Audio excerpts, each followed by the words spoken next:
जय मिथिला। हम मुन्नी झा आइ एकटा कोबर गीत सुनाबै छी। बहुत सुंदर कोबर गीत छै, तऽ सुनू और कनी नीक लागत तऽ कनी सपोर्ट करबै सबगोटा।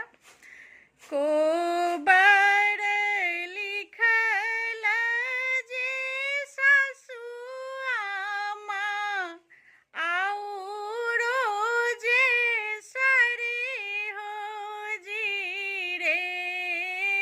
कोबर लिखलानी सासु आमा आउरो जे सरे हो जी रे। आहे रची रची लिखलानी सरी हो जी बड़ी रे जतनी साए रे।